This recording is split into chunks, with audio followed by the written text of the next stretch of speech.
vocês gostaram muito do vídeo sobre os Bad and Friends e pediram a parte 2, aqui está. Se você caiu de paraquedas aqui neste vídeo e ainda não viu a parte 1, vai lá que tá muito da hora. E é basicamente isso. Bom, eu sou o Geek e bora lá.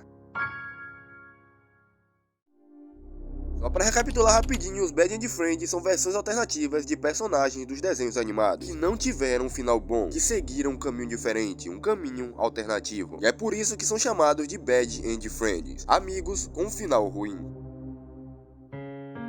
Evil Morty, uma das versões alternativas do Morty de Rick and Morty. Eu digo uma das porque o próprio show confirma que existem milhares e milhares de centenas de versões alternativas do Rick e do Morty, mas essa versão é uma das mais diferentes e é um dos únicos integrantes dos Bad and Friends que tem sua história totalmente canônica na série. Toda sua lore realmente aconteceu dentro do show. Evil Morty é de uma dimensão onde matou seu Rick, o transformando num escravo. Não se sabe se esta era ou não sua dimensão original, ou se esse era o seu Rick original. Evil Morty controlava este Rick usando um implante cibernético escondido atrás de seu tapa-olho. Seu plano era matar o Rick C-137 e roubar o seu cérebro para obter informações. Evil Morty incriminou Rick pelos assassinatos de vários outros Ricks de outras dimensões, para despistar o conselho e manter em segredo sua instalação onde ele escondia seu escravo Rick, que continha centenas de Mortys escravizados e torturados, usados para esconder as ondas geniais que os Ricks produzem. Felizmente, o plano de Evil Morty acabou falhando devido a uma rebelião de Mortys capturados, liderados por Morty C-137, que é o Morty que conhecemos. Quando o conselho da cidadela chegou, eles descobriram que Evil Morty estava controlando seu Rick por meio de um implante, mas não conseguiram o localizar, já que ele se misturou a uma multidão de Mortys traumatizados que estavam sendo ajudados. Mais tarde, após o Rick C-137 destruir a cidadela, ela finalmente estava sendo reconstruída. Então,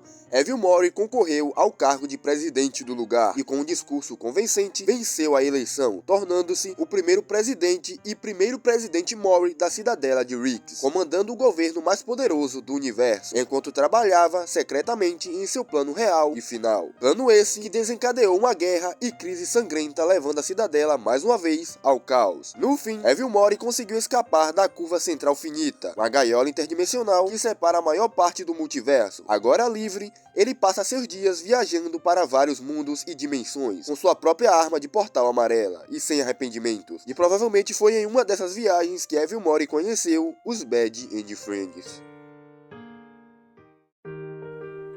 Yellow Steven, a versão alternativa do Steven, de Steven Universe. Essa com certeza é uma das versões mais odiadas, principalmente pelos fãs de Steven Universe, e vocês vão entender o porquê. Na série original, Rose Quartz deu à luz a Steven ao sacrificar sua forma física, mas aqui foi Yellow Diamond que sacrificou sua forma, apenas para fins experimentais. As outras Diamonds foram informadas por Yellow sobre tal experimento e criaram um novo híbrido, gen humano, o Yellow Steven, que seguiria os passos de sua mãe e se tornaria um dos mais poderosos da grande autoridade dos diamantes. Ele conquistou muitos planetas, transformando mundos exuberantes em cascas sem vida, usando seus recursos para criar mais joias para o Império. Em um certo momento, ele voltou sua atenção para um certo planetinha azul de um sistema solar, onde conheceu as Crystal Gems, que protegiam a Terra. Elas foram resistentes, mas as forças de Steven eventualmente dominaram o lugar. As Crystal Gems foram capturadas e tiveram fins não muito bons. Garnet foi envenenada e suas joias foram borbulhadas e mais tarde usadas para alimentar uma arma de uma das guerreiras de Steven, a Gen Guerreira Connie. A ametista infelizmente foi destruída por Jasper, já que Steven não encontrou utilidade para uma ametista defeituosa. Pérola foi considerada ainda útil e foi atingida por uma foice rejuvenescedora que a restaurou à sua configuração original de fábrica. Ela agora é uma serva de Aquamarine na Corte Azul. Rose Quartz foi descoberta como diamante rosa disfarçada e foi severamente punida por suas companheiras diamantes, tanto por ser uma traidora quanto por forjar a própria morte. Depois, ela foi redefinida e colocada de volta ao poder como uma diamante. O tempo foi invadido e todas as joias corrompidas foram transportadas para o planeta natal, onde foram curadas pela essência dos 4 diamantes, julgadas por quanto úteis ainda eram e reintegradas para a sociedade Gen, redefinidas para suas configurações padrão ou imediatamente destruídas. Sob o governo de Yellow Steven, a Terra foi transformada em uma colônia de gemas extremamente bem-sucedidas, produzindo várias gemas de sucesso. Agora vocês entenderam porque essa é uma das histórias mais odiadas pelos fãs, né? Ela é basicamente baseada em nada, mano. Não existe vestígio de algo na série que possa ter criado essa linha alternativa, como são os outros personagens, tipo Beeper, o Fim Gelado e etc. Mirror Lápis, Mirror Lápis ou Lápis do Espelho é uma versão alternativa de Lápis Lazuli que foi encontrada pelos Bad and Friends e derivada da história do Yellow Steven. Steven encontrou o espelho contendo lápis, mas não a libertou, optando por descartar o objeto. Porém, quando os Bad and Friends estavam em busca de novos membros, eles se depararam com o espelho e percebem que há alguém preso nele por dezenas de milhares de anos, e decidiram que esse ser seria um membro adequado para a organização. Assim, eles a resgataram e libertaram. Lápis ficou extremamente grata, principalmente ao Rirt, que foi quem liderou seu resgate e libertação, e foi quem contou aos Bad and Friends sua história. Finn, o príncipe gelado, por algum motivo não confiou muito em Lápis e acreditava que ela poderia os trair, ou algo do tipo. Mas por outro lado, Wirt e o Beeper viram nela uma oportunidade e decidiram confiar nela e no seu passado. Depois de um tempo junto ao grupo, Mirror se tornou fielmente afiliada e faz de tudo para proteger seus salvadores e amigos, com exceção de um único membro, o Yellow Steven, é claro. Ela sente um ódio enorme por ele ter a jogado fora e por Steven ser um diamante, ou seja, eles não se dão bem de forma alguma. Mas a gang guerreira Connie atua como uma ponte entre Lápis e Steven, pois ela vê Lápis como um oponente admirável em combate. A Mãe Viúva.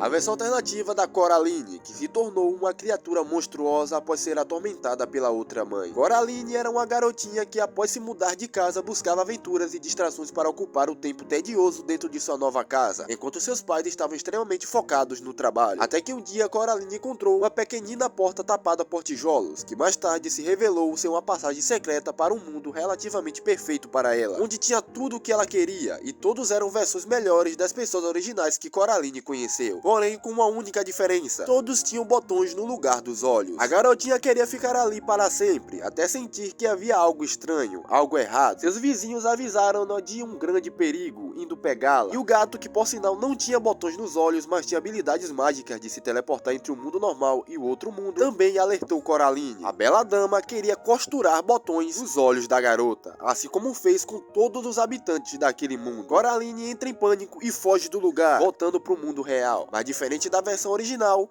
aqui Coraline não se livrou da chave e a porta continuou a chamando dia após dia. Assim, ela não resistiu e voltou para o outro mundo, onde obviamente encontrou a bela dama, que estava sozinha e fraca. Na história não explica por que a bela dama estava nesse estado, porém, levando em consideração que por algum motivo a bela dama precisa capturar crianças, creio que isso a faça ficar mais forte, dê energia para ela. E como ela não conseguiu capturar Coraline, ela veio a enfraquecer. Então com isso, Coraline fez algo que se livrou da outra mãe para sempre. E quando isso aconteceu, toda a energia dessa entidade monstruosa foi recolhida por Coraline, como se aquele mundo precisasse de algo direcionando ele. Essa energia transformou Coraline em algo semelhante à outra mãe, ou seja, Coraline se tornou a nova outra mãe daquele mundo. Quando ela se juntou aos Bad and Friends, muitos ficaram assustados e com medo dela, mas com o passar do tempo, todos se acostumaram. Genocida Frisk. Frisk, protagonista de Undertale, caiu no Underground, uma enorme rede de cavernas sobre o misterioso Monte Abbott, uma montanha famosa pelo fato de que todos que vão para lá nunca mais voltam. Há muito tempo atrás, outro humano caiu por lá, Kara. E antes de começar a história, precisamos diferenciar Kara de Frisk. Frisk é o personagem jogável do game, e Kara foi a primeira criança humana a cair no Underground, e após uma treta, ela foi de F. Bom, vamos lá. Undertale possui 6 finais, porém, as principais e mais conhecidas rotas são a rota neutra, a rota pacifista e a rota genocida, que levam a finais diferentes do game. E o foco dessa história é justamente a rota não recomendável, por possuir um final macabro, a rota genocida. Nela, Frisk fica sob controle da alma de Kara e começa a matar todos com quem batalha, amigos, aliados e antagonistas, nos quais o jogador desenvolve afeição em outras rotas. A cada monstro que matava, eles ficavam mais fortes, ficava mais fácil, os ataques dos monstros doíam menos, tornou-se viciante, ninguém foi poupado, cada monstro que cruzava seu caminho era ceifado, e Frisk ficava mais e mais poderoso, forte o suficiente para apagar este mundo e trazê-lo de volta, e assim fizeram, várias e várias vezes, matando todos em um horrível looping infinito.